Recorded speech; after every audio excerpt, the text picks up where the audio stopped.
दोस्तों आज हम बहुत ही इम्पोर्टेंट टॉपिक के बारे में बात करने जा रहे हैं जो अब H3N2 वायरस की जो खांसी पूरे भारत में फैली हुई है, जिससे 2 महीने के बच्चे से लेके 60 70 80 साल के लोग हैं वो चपेट में आई हुई है। और ये खांसी ऐसी है कि थोड़ा थोड़ा खांसी से शुरू होकर ये लगभग 15 दिन 3 हफ्ते तक ये खांसी चली जाती है। और काफ़ी सारे लोगों को तो चेस्ट में जिनको पहले से कोरोना हुआ था दोबारा से इन्फेक्शन हो गई है, CRP बच्चों के बढ़ गए हैं। तो बात करेंगे 5 उन घरेलू नुस्खों के बारे में जिससे आप अपने बच्चों की बचाव कर सकते हैं और इस सूखी खांसी को जो गले में खराश पैदा करके जो वायरस से शुरू होती है उसको आप पूरी तरह अपने आप से बचाकर स्वस्थ कर सकते हैं।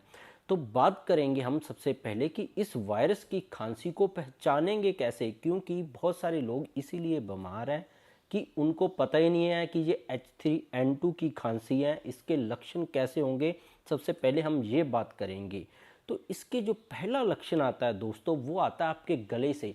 आपको यहाँ से अजीब सा महसूस होकर जो खांसी है आपको यहाँ से निकलेगा और यहाँ पे आपको महसूस होगा कोई खराश हो रखी है, कोई गले में कुछ फंसा हुआ है, जब बलगम या म्यूकस आपके यहाँ पे अटक गया है, फंस गया है, जिसको आप बार बार बाहर निकालने की कोशिश करते हैं। तो यहाँ पे अगर आपको खांसी अटकी हुई महसूस, रेशे जैसी महसूस हो, कुछ अटका जैसा महसूस हो, रेशा बलगम यहाँ पे महसूस हो, गले के बिल्कुल नीचे वाले हिस्से में महसूस हो, तो दोस्तों ये H3N2 की खांसी हो सकती है।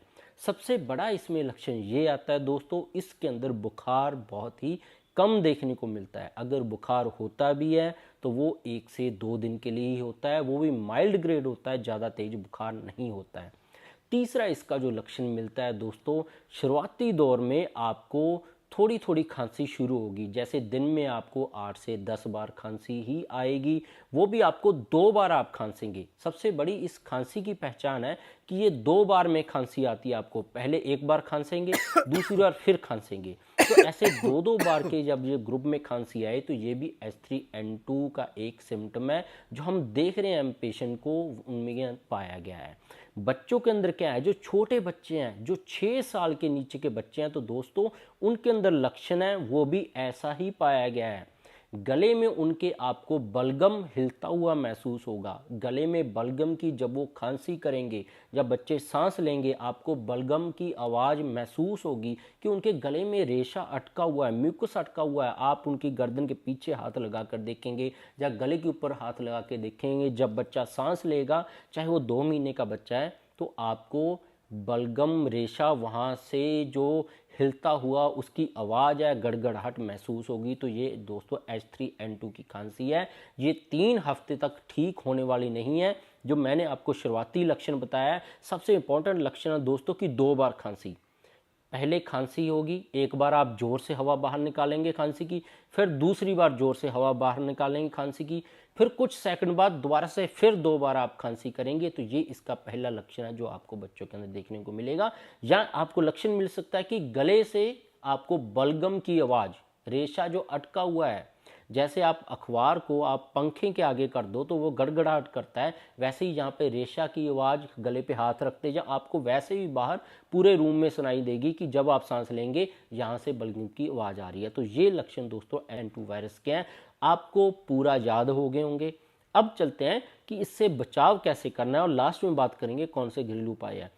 इसका बचाव का सबसे पहला ही तरीका है, अगर आपके घर पे छोटे बच्चे हैं, 6 साल से कम उम्र के बच्चे हैं, तो याद रखिए वो 1 महीने तक ठीक होने वाले नहीं हैं। अगर आपको खांसी लगी है, आप वैसे ही हाथ धुले हुए उन बच्चों के पास जा रहे हैं तो आप उनको इन्फेक्शन कर सकते हैं। अगर आपको खांसी है या आपके यहाँ पे बलगम आना शुरू हो गया तो समझ लें आपको वायरस अटैक हो गया है। तो बच्चों से दूरी बनाई रखें, ये है सबसे पहले बचाव का जो मेथड है। दूसरा, आप रुमाल बांध के रखें जब भी बच्चों के पास जाते हैं। अगर आपको यहाँ पे रेशा महसूस होने लग गया तो आपको खांसी चलेगी, और ये खांसी भी इतनी भयानक चलेगी, धीरे धीरे बढ़ती जाएगी, ये एकदम से नहीं बढ़ेगी। इसलिए ज़्यादातर लोग क्या करते हैं, थोड़ी बहुत खांसी की दवा ले लेते हैं तो वो समझते हैं कि वो ठीक हो गए हैं, पर ऐसा नहीं होता है, वो बीमार ही होते जाते हैं। तो बच्चों को दूरी बनाकर रखें आप बच्चों से। अगर बच्चों के अंदर ये सिम्टम दिखें तो साथ की साथ ही आयुर्वेदिक डॉक्टर या होम्योपैथी डॉक्टर, या छोटे बच्चे हैं जो 1 साल से कम है बच्चे, तो कोशिश करें बढ़िया जो एलोपैथिक डॉक्टर है, इंग्लिश डॉक्टर के पास से साथ की साथ ही दवा शुरू करवा लें, क्योंकि ये वायरस कभी कभार बहुत तेज़ी से फैल जाता है। उनको घरेलू नुस्खे हम ज़्यादा भी नहीं दे सकते हैं। तो बच्चों को अगर जिस दिन आपको 1 साल से नीचे वाले बच्चे के आपको गले में कुछ रेशा या बलगम की आवाज़ सुनाई देने लग जाए, तो साथ की साथ उसको इंग्लिश दवा के डॉक्टर के पास जाकर चेकअप करवा लें। अब चलते हैं कि जो बड़े लोग हैं, जहाँ बड़े बच्चे हैं जिनकी उम्र 5 साल से ऊपर है, उनके लिए घरेलू नुस्खे कौन से हैं। सबसे पहला जो घरेलू नुस्खा है दोस्तों वो है तुलसी का काढ़ा। तुलसी के 4 से 5 पत्ते ले लें। इन पत्तों को आप 10 से 15 मिनट तक 1 गिलास 250 ml पानी के अंदर उबालें। इतना उबालें कि ये 1 कप पानी बन जाए। तो इस काढ़ा को आप दिन में 1 से 3 बार दें। जो 14 साल से ऊपर के लोग हैं उनको, जो 14 साल से नीचे हैं उनको दिन में 2 से 3 बार आधा आधा कप इस काढ़ा का पिलाएं। इससे क्या होता है कि आपकी इम्यूनिटी बूस्ट होगी। खांसी वायरस के जो कीटाणु हैं उनको मारने में आपका शरीर है पूरा ताकतवर होकर उनको मार देगा।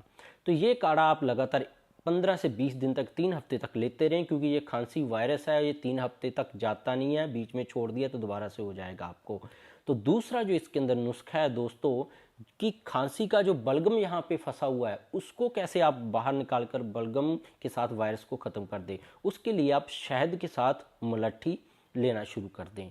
जैसे कि आपने 1 चम्मच मुलट्ठी का पाउडर ले लिया है, उसके अंदर 4 चम्मच शहद मिला लिया है, तो ये आपकी 2 से 3 दिन के लिए दवा तैयार है। आप इस सारे मिश्रण को उंगली से आप दिन में, या चम्मच से आप दिन में 5 से 6 बार चाटते रहें इसको। जहाँ जो बड़े लोग हैं जिनकी उम्र 18 साल से ऊपर है वो आधा आधा चम्मच भी इस नुस्खे को दिन से 3-4 बार ले लेंगे। तो इससे क्या होता है कि आपके गले के अंदर एक तो ये सूखी खांसी इसकी होती है वो बंद हो जाएगी, दूसरा जो रेशा है वो बलगम बाहर निकलना शुरू हो जाएगा, तो इससे आपको फ़ायदा मिलेगा।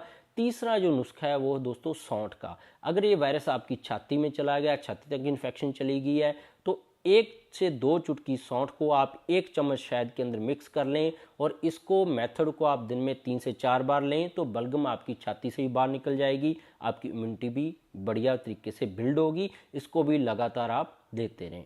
जो नेक्स्ट बेनिफिट्स है दोस्तों वो है ग्लोए। ग्लोए एक ऐसा इम्यूनिटी बूस्टर है दोस्तों जो बहुत सारे वायरस को मार सकता है। अगर H3N2 की वजह से आपका CRP लेवल बढ़ गया है, सूखी खांसी रुक नहीं रही है, बुखार आपको ज़्यादा हो रहा है, तो ग्लोए के काढ़े से ही शुरू करें। ग्लोए का 1 पत्ता ले लें आप दोस्तों, और इसको लगभग 1 लीटर पानी के अंदर आप उबालना शुरू कर दें। जब ये पानी, 1 पत्ते की पहले हम अनुपात, पहले मैं आपको बता दूं, 1 पत्ता लगभग, ग्लोए के पत्ते बहुत बड़े बड़े होते हैं, जो मैं पत्ते की बात कर रहा हूं वो कम से कम 7 बाई 7 सेंटीमीटर का होना चाहिए। नहीं तो आप 2 पत्ते जोड़कर अपना ये जो आइडिया मैंने दिया आपको इसको पूरा कर लें, 7 बाई 7 सेंटीमीटर का। इसको 1 लीटर पानी के अंदर उबालें, और इसके अंदर ग्लो का जो डंडल है, जो तना है, उसका लगभग आप 3 सेंटीमीटर लंबा टुकड़ा उसको भी कूट कर पीस कर डाल दें। जब ये 1 लीटर से आधा लीटर रह जाए तो आपका ये काढ़ा तैयार है। आप इसमें से 1 कप का तीसरा हिस्सा निकाल लें, और उसके अंदर बाकी जो बचे हुए 2 हिस्से हैं 1 कप के, वो पानी के साथ मिक्स करके इस काढ़े को दिन में 3 बार लें। इसको ज़्यादा लेंगे तो कभी कभार उल्टी आ जाती है, तो वो डरने वाला बात नहीं है, पर आप 3 बार लेंगे तो आप बढ़िया हेल्थी फिट रहेंगे। तो इससे आपकी इम्यूनिटी बिल्ड होकर बुखार ठीक होगा, वायरस मरेगा, और आप बहुत ही जल्दी रिकवर कर देंगे। और अगर बलगम निकल ही रही है तो आप सौंठ और मुलट्ठी वाला नुस्खा साथ में करते रहेंगे, तो बलगम आपकी यहाँ पे गले में नहीं जमा होगा, वायरस बाहर निकलता रहेगा, जिससे आपको सूखी खांसी से बचाव आपका बना रहेगा। जो छोटे बच्चे हैं, जो 5 साल के ऊपर के बच्चे हैं, उनको आप ग्लोए वाले ये काढ़े का आप 1 चम्मच दिन में 2 से 3 बार दे सकते हैं, नहीं तो आधा चम्मच ही दें। उनको ग्लोए ज़्यादा नहीं देनी है क्योंकि ये बहुत ज़्यादा असरदार होती है। 1 चम्मच का तीसरा हिस्सा दिन में 1 से 3 बार दें 5 साल के ऊपर वाले बच्चों को, उससे नीचे वालों को ये नहीं देना है आपने। तो जो बड़े लोग हैं, 14 साल से ऊपर बच्चे हैं, उनको 1-1 चम्मच दे सकते हैं, जहाँ आप उनको 1 कप का चौथा या 5वां हिस्सा से शुरू कर सकते हैं उनकी बॉडी के हिसाब से। तो आप सेट कर लेंगे, मुझे उम्मीद है, डोज इसकी। और ये वायरस जो खांसी जुकाम आजकल चल रहा है, सूखी खांसी, जान निकालने वाली खांसी चल रही है, वो आप ठीक कर पाएंगे। तो खांसी सूखी बुखार के साथ हो तो ग्लोए के साथ आपने जो मैंने दूसरे नुस्खे डिस्कस किए हैं सौंठ और मलट्ठी का, वो साथ में ले सकते हैं आप। उनको लेने से आपको गले में ज़्यादा खराश नहीं होगी और वायरस यहाँ पे इकट्ठा नहीं होगा, बलगम बाहर निकलती रहेगी। तो साथ में आप इंग्लिश ट्रीटमेंट भी ले सकते हैं। अगर आपके बच्चे छोटे हैं तो कोई इसमें बुराई नहीं है, क्योंकि वायरस है ये 1 महीने तक चलता रहेगा। तो अगर आप थोड़ी सी हेल्प इंग्लिश मेडिसिन की भी साथ ले लें तो आप परमानेंटली इससे मुक्ति पा सकते हैं और बहुत ही जल्दी आराम कर सकते हैं। 5 साल के बच्चों को ध्यान रखें, आप इंग्लिश मेडिसिन ही दिलाएं, क्योंकि उनको घरेलू नुस्खे ज़्यादा नहीं दे पाएंगे और ना ही आपको उनको डोज देना पता लग पाएगा। तो आप इंग्लिश मेडिसिन जब आप दिला देंगे, पहले ही दिन से आप कंट्रोल कर लेंगे इस इन्फेक्शन को बच्चों को, तो बहुत ही जल्दी आप ठीक कर पाएंगे। होप है आपको ये जानकारी अच्छी लगी होगी। आप इसके बिना भी मेरे चैनल पर बहुत सारे हेल्थ टॉपिक्स पर वीडियोस हैं, गठिया, allergy, asthma, brain tumour, cancer, heart के, किसी के वाल्व खराब हैं, थायराइड या डायबिटीज़ को कैसे हम परमानेंट ठीक कर सकते हैं, उम्र भर दवा खाने की ज़रूरत नहीं है। सारी वीडियोस मेरे चैनल पर अवेलेबल है, आप देख सकते हैं। सब्सक्राइब नहीं किया तो दोस्तों सब्सक्राइब कर लें। मिलते हैं कल फिर नई वीडियो के साथ। बहुत बहुत शुक्रिया आपका वीडियो देखने के लिए।